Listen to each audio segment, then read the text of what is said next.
Bismillahirrahmanirrahim. Assalamualaikum warahmatullahi wabarakatuh. Selamat pagi anandaku yang soleh dan soleha. Kaifa halukum? Bagaimana kabarnya hari ini? Semoga dalam keadaan sehat walafiat ya, dan semoga selalu berada dalam lindungan Allah Subhanahu wa taala. Amin.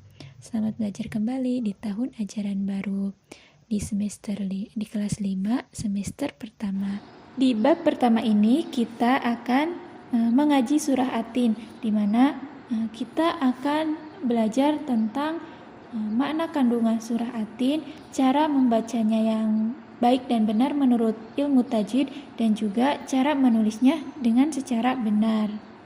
Silahkan Ananda siapkan buku paket dan buku tulisnya ya.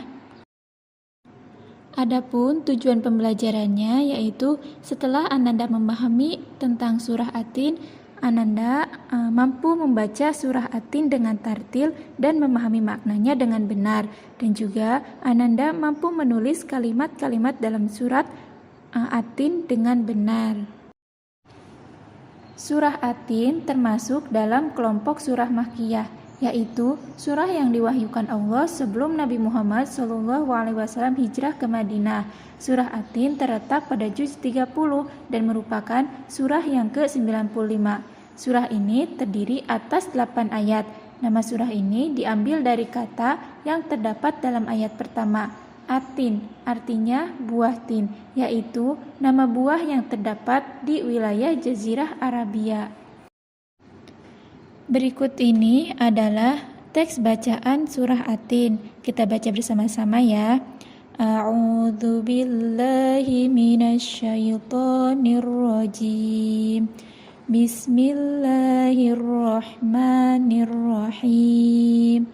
Wattini wazzaitun wa turi sinin wa hadzal baladil amin. Laqad khalaqnal insana fi ahsani taqwim thumma radadnahu asfala safilin illal ladzina amanu wa amilus solihati falahum ajrun ghairu mamnun fama yukadzibuka ba'du biddin Alaihissallahu biahkamil hakimin.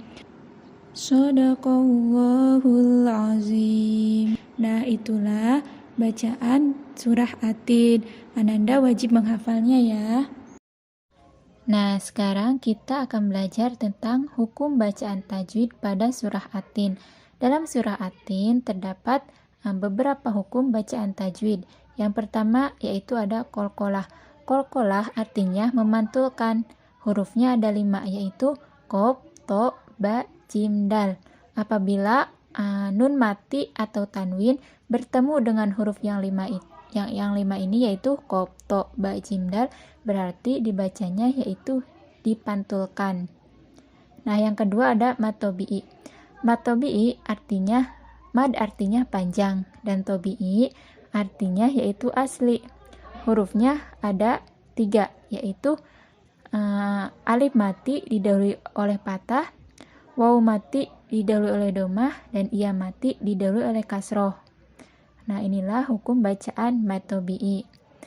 Yang selanjutnya ada ikhfa. Ikhfa artinya samar, hurufnya ada 15. Dibaca ikhfa apabila ada huruf nun mati atau tanwin bertemu dengan huruf ikhfa yang 15, yaitu ta, sa, jim, dal, zal, zai, sin, shin, sod, dob, to, zo, fa, qaf, kaf. Nah, itulah huruf-huruf ikhfa.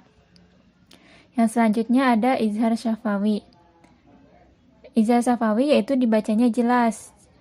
Cirinya apabila huruf mim sukun bertemu dengan huruf hijaiyah selain huruf mim dan ba. Nah, jadi apabila ada huruf mim mati bertemu dengan huruf hijaiyah selain huruf mim dan ba, maka dibacanya harus jelas karena hukumnya izhar syafawi. Yang selanjutnya ada izhar halqi. Izhar halqi juga dibacanya jelas. Cirinya apabila huruf nun mati atau tanwin bertemu dengan huruf alif ha, ain, ha, ghain, kha. Nah, kalau tadi izhar syafawi yaitu huruf mim sukun bertemu dengan huruf hijaiyah selain huruf mim dan ba. Nah, kalau sekarang yaitu izhar halqi.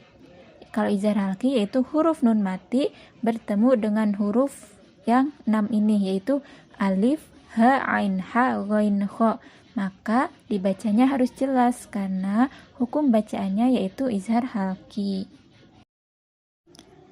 Nah, sekarang kita perhatikan contohnya. Dalam surah At-Tin terdapat bacaan qalqalah, yaitu ketika ada huruf qalqalah mendapatkan harkat sukun, yaitu cara membacanya harus dipantulkan. Contohnya seperti kalimat summa rodadnahu.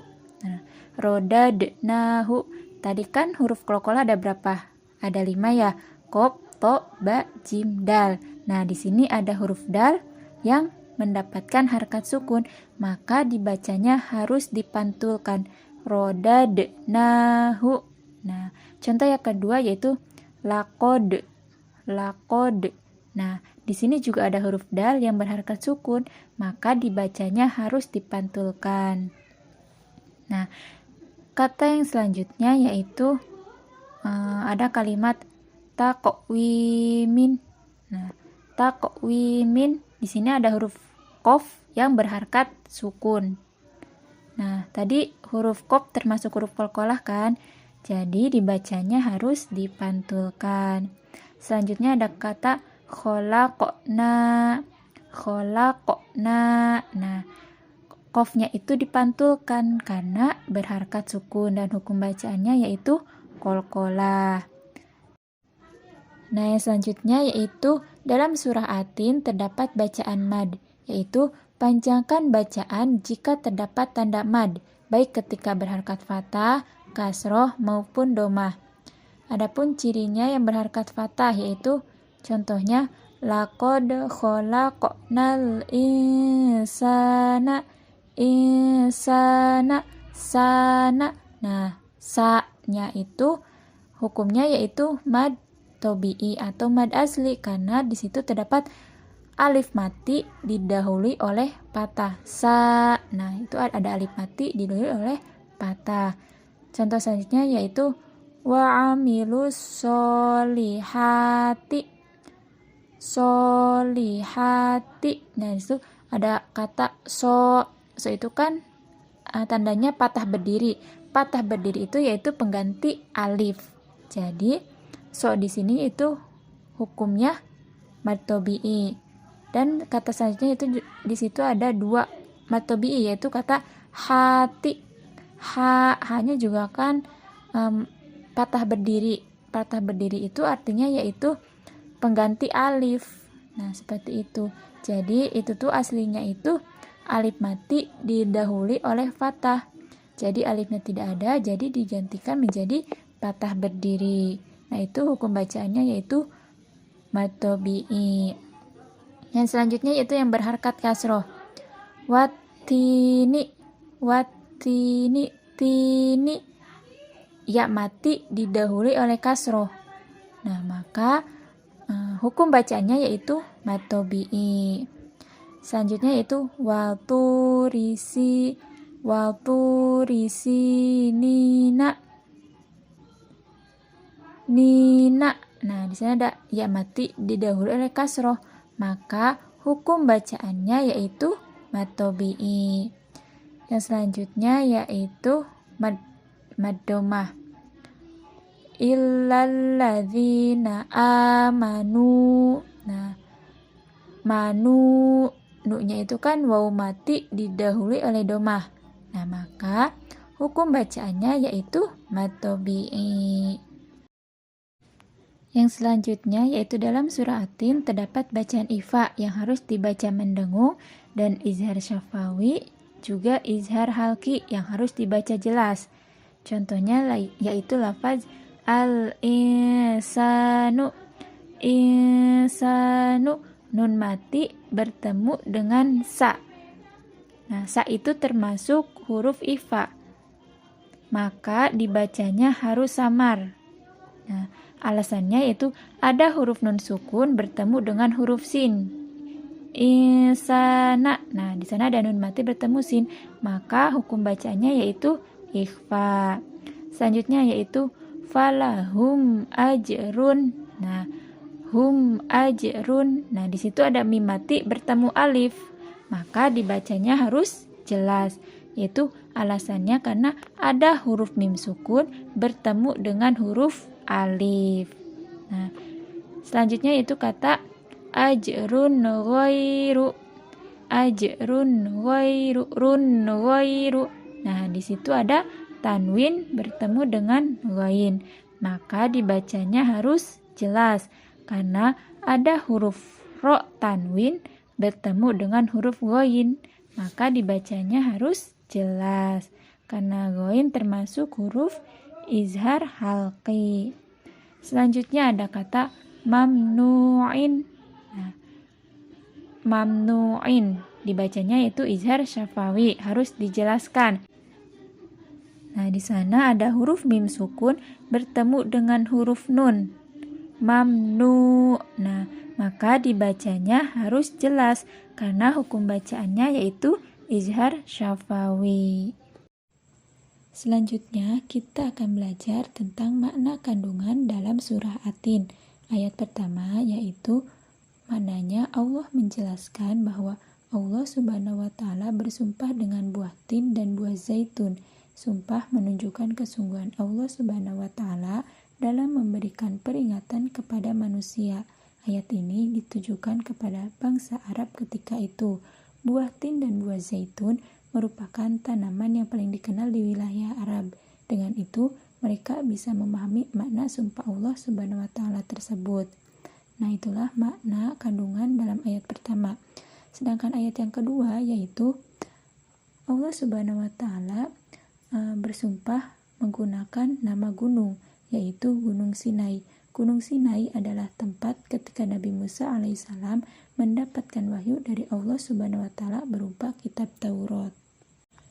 Makna ayat ketiga yaitu Allah masih menunjukkan sumpah Allah Subhanahu wa taala yang menggunakan nama kota Mekah yang dijamin keamanan oleh Allah. Kota Mekah adalah kota yang mulia karena sebagai kota kelahiran Nabi Muhammad SAW dan tempat Ka'bah atau Baitullah. Keempat nama yang digunakan sebagai sumpah Allah Subhanahu wa taala memberikan penegasan kepada kaum Quraisy bahwa mereka sedang diingatkan oleh Allah Subhanahu wa taala agar menjadi manusia yang mulia. Nah, selanjutnya yaitu makna surah At-Tin ayat kelima. Ayat ini merupakan peringatan dari Allah meskipun manusia memiliki bentuk yang sempurna, dia dapat menjadi makhluk yang rendah, kemaksiatan yang menyebabkan manusia jatuh dalam kehinaan. Nah, sedangkan ayat ke-6 maknanya yaitu menjelaskan bahwa manusia yang tidak jatuh dalam kehinaan adalah mereka yang beriman dan mengerjakan kebajikan. Mereka akan diberi pahala yang tidak terkira oleh Allah Subhanahu wa taala.